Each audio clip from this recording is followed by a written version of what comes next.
संचित धन एक आवश्यक विषय वानिपीडिया से लोग आमतौर पर किस चीज की अभिलाषा रखते हैं?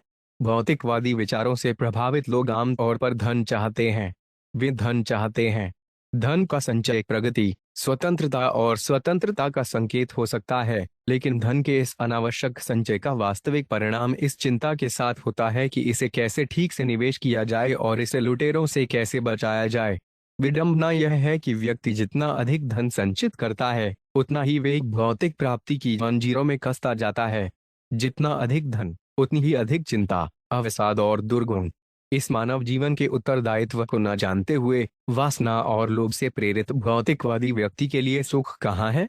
हालांकि ईमानदारी से लेन देन करने में कोई बुराई नहीं है, अगर कोई जानता है कि कृष्ण भावनामृत में इन संपत्तियों का सही तरीके से उपयोग कैसे किया जाए और उन्हें ऐसे उद्देश्यों के लिए बर्बाद न किया जाए जिनका कोई स्थायी मूल्य नहीं है।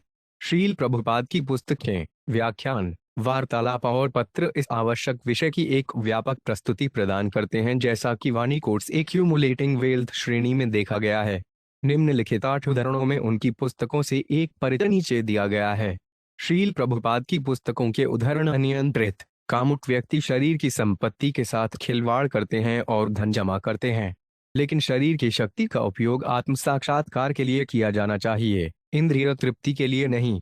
भागवत का प्रकाश, अध्याय 7। हे मेरे परम देव, मुझे धार्मिकता के लिए या धन संचय करने के लिए या इंद्रिय तृप्ति का आनंद लेने के लिए कोई लगाव नहीं है। मेरे पिछले कर्मों के अनुसार इन्हें अनिवार्य रूप से आने दें, लेकिन मैं इस सबसे पोषित वरदान के लिए प्रार्थना करता हूँ, जन्म के बाद मुझे आपके 2 चरण कमलों की निर्भीक भक्ति सेवा प्रदान करने दें। मुकुंद माला स्तोत्र, पाठ 5। अगर सांप का जहर उतर जाए और वे आदमी को काट ले तो कोई घातक प्रभाव नहीं पड़ता। इसी तरह भगवान के निमित्त संचित धन के कोई जहरीले दांत नहीं होते हैं और इसका प्रभाव घातक नहीं होता है। एक शुद्ध भक्त कभी भी भौतिक सांसारिक मामलों में नहीं फंसता, भले ही वह एक सामान्य व्यक्ति की तरह संसार में क्यों न रहता हो।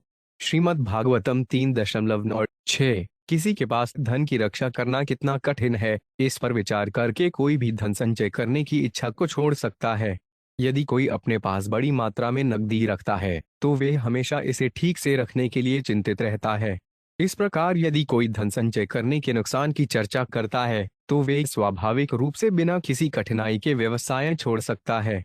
श्रीमद् भागवतम 7.15-22। जो पूर्ण ज्ञानी है, उसे चाहिए कि वह अपने संचित धन को 5 भागों में बांट दे, धर्म के लिए, प्रतिष्ठा के लिए, ऐश्वर्य के लिए, इंद्रिय तृप्ति के लिए और अपने परिवार के सदस्यों के भरण पोषण के लिए। ऐसा व्यक्ति इस लोक में और परलोक में सुखी रहता है। श्रीमद् भागवतम 8.19-37। यहाँ तक कि उच्चतम गुण सत्वगुण की भौतिक अवस्था भी भौतिक बंधन का कारण है, और अन्य गुणों अर्थात रजोगुण और अज्ञान की क्या बात करें। जुनून और अज्ञान भौतिक आनंद के लिए लालसा की भौतिक प्रवृत्ति को बढ़ाते हैं, और वासना की एक मजबूत भावना धन और शक्ति के संचय को उत्तेजित करती है।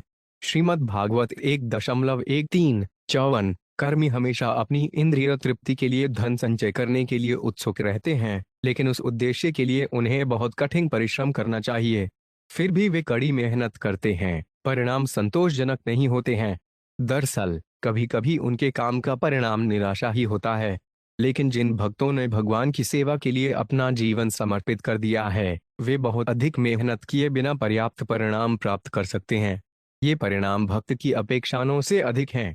श्रीमद् भागवतम 8.5-47। लालची पूंजीपति कितनी दयनीय परिस्थितियों में धन संचय करते हैं। इसका परिणाम यह होता है कि चूंकि वे संदेहास्पद तरीकों से धन इकट्ठा करते हैं, इसलिए उनका मन हमेशा उत्तेजित रहता है।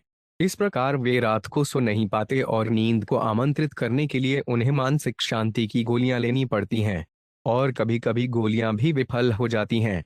फलस्वरूप इतने परिश्रम से धन संचित करने का परिणाम निश्चित रूप से सुख नहीं, बल्कि दुख ही होता है।